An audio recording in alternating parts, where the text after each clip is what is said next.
नमस्कार मित्रों।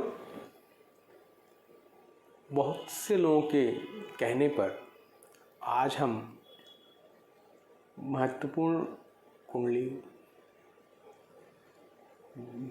दुनिया में एक मजबूत, एक बहुत बड़े उद्योगपति जो आजकल चर्चा के विषय बने हुए हैं, गौतम अडानी, उनकी जन्मपत्री पर चर्चा करने जा रहे हैं। क्योंकि कई लोगों ने इस समय ये जिक्र किया है कि इनकी कुंडली पे चर्चा किया जाए, तो आज मैं उसके विषय में उपस्थित हूँ। नेट के माध्यम से प्राप्त उनकी जो जन्म तिथि है 24 जून 1962 और उसमें कई जगह पर प्रातः का, कहीं दोपहर का कुंडली प्राप्त हुआ है। मेरे आकलन के अनुसार उनके जो भाई बहनों की संख्या है और उनकी जो पारिवारिक स्थिति है, उनके पत्नी बच्चों की सारी स्थिति और अभी तक का जो पूरा बेसिक जो उनकी ज़िंदगी का जो आज तक का सफ़र है उसको मैंने रीड किया है, तो उसके आधार पे मुझे समझ में आता है अगर हम 24 जून 1962 का डेट ऑफ बर्थ लेके चलें तो उनका तुला लगन का दोपहर का समय तुला लगन में जन्म होना चाहिए। उस आधार पे चलिए हम आज उनकी कुंडली पर व्याख्या करते हैं। वैसे तो ये कुंडली काफ़ी मजबूत और काफ़ी अच्छी कुंडली है, लेकिन आकस्मिक ये अचानक से जो इतना बड़ा परिवर्तन आया है, इसका क्या कारण है और क्यों इस तरह की स्थितियाँ उत्पन्न हुई हैं।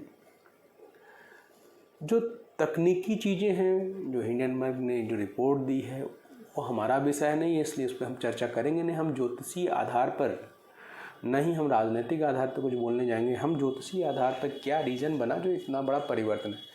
तो आइए हम लोग सीधे उनकी कुंडली पे ही बात करते हैं और उनके चक्र को दिखाते हैं, उस पर बात करते हैं। ये है गौतम अडानी जी की जन्म चक्र।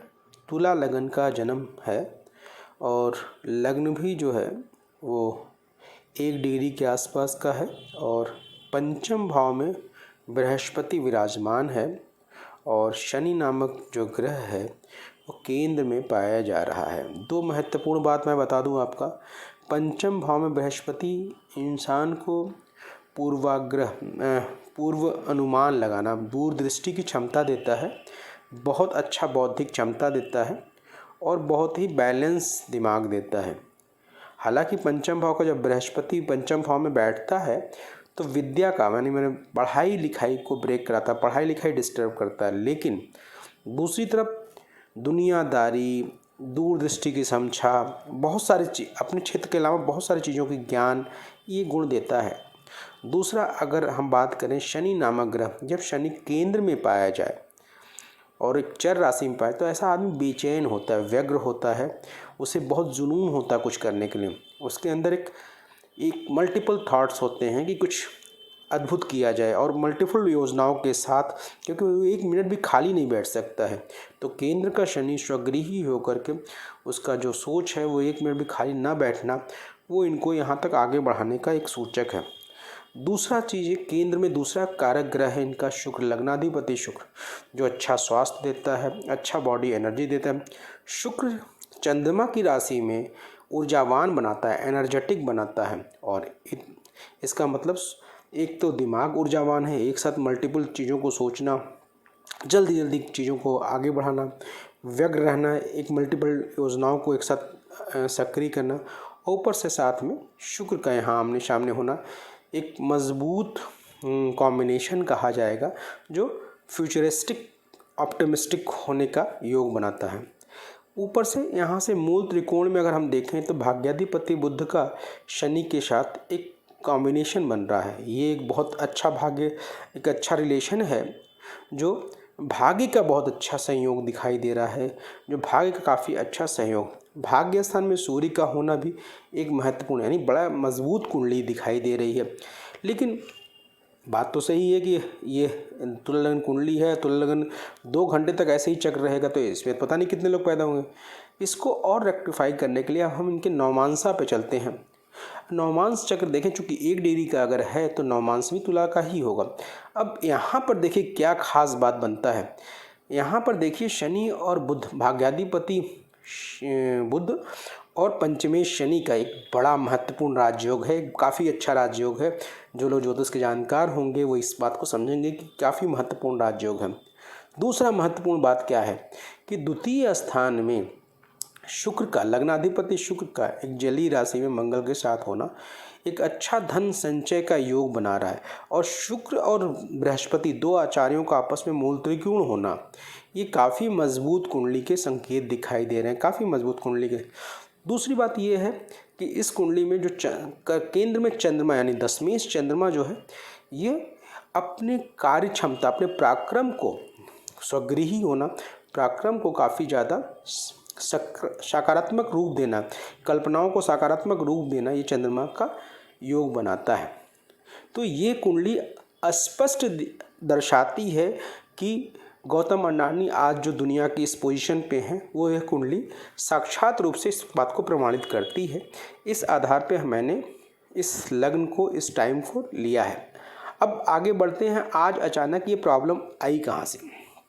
तो देखिए, चूँकि इनका जो राशि है 0 डिग्री का मीन राशि है, ये पूर्व भाद्रपद नक्षत्र है, जो पूर्व भाद्रपद नक्षत्र का अंतिम चरण है। और यहाँ से अगर हम चंद्र कुंडली अगर हम बनाते हैं तो चंद्र कुंडली के आधार पे इनका 17 जनवरी से एक तो पहली बार 7.5 शुरू हुआ है, एक मेन नेगेटिव रोल ये ख़राब शुरू हो गया है। दूसरा मेजर चीज़ इनका ख़राब डेवलपमेंट हुआ है वो ये कि वर्तमान में इसी राशि पे ही बृहस्पति का गोचर होना, ये दो एक ख़राब चीज़ें दिखाई दे रही हैं।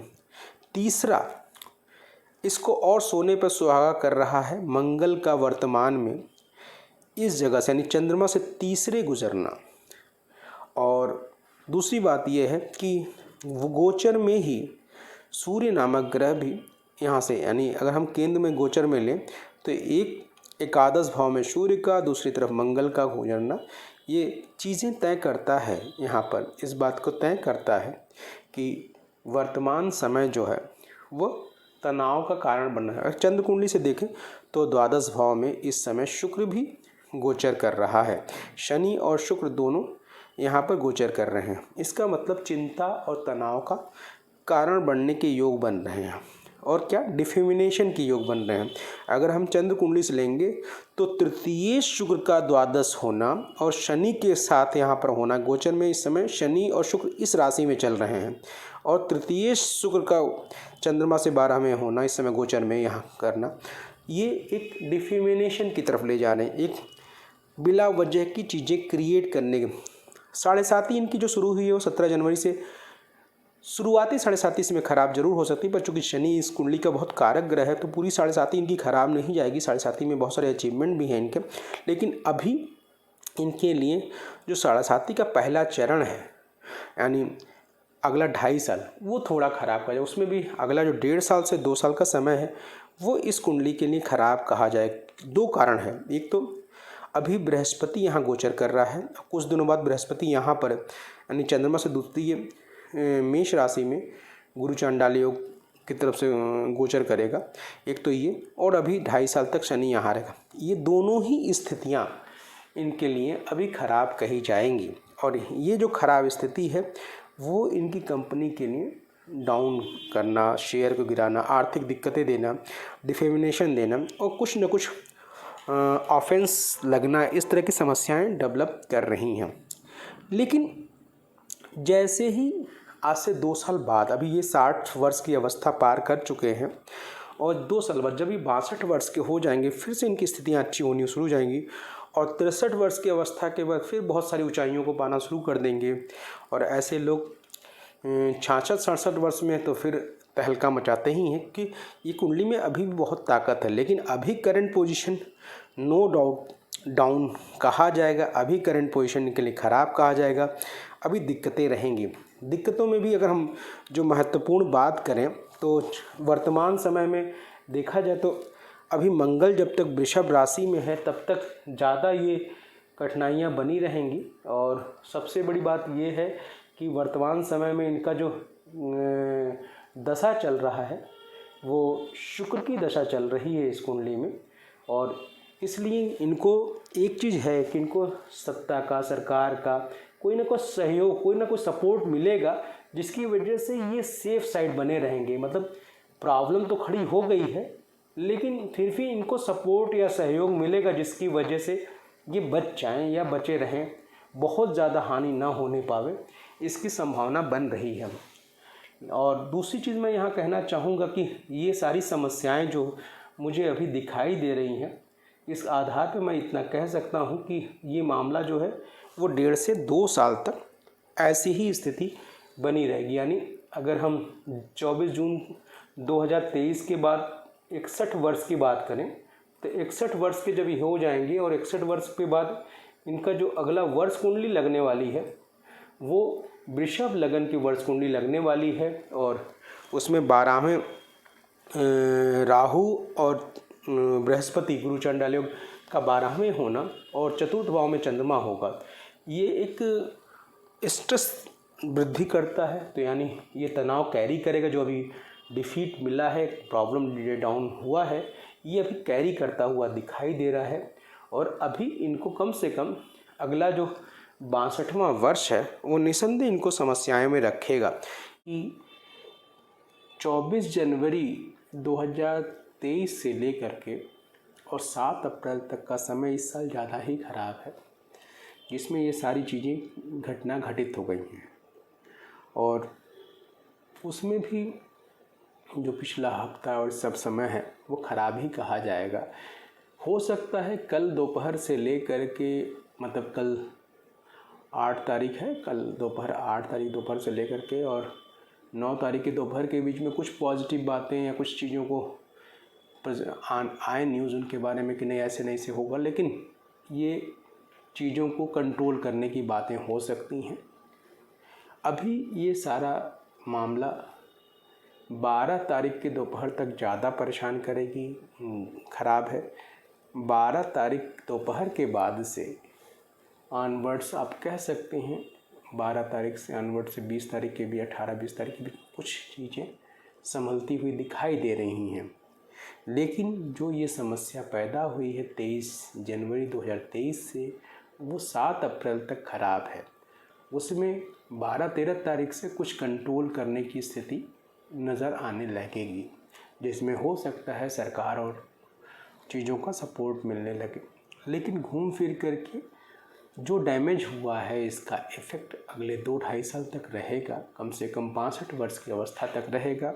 और इसके इफ़ेक्ट कई जगह पे दिखाई देंगे, काफ़ी पीछे जा चुके हैं इन सब चीज़ों से।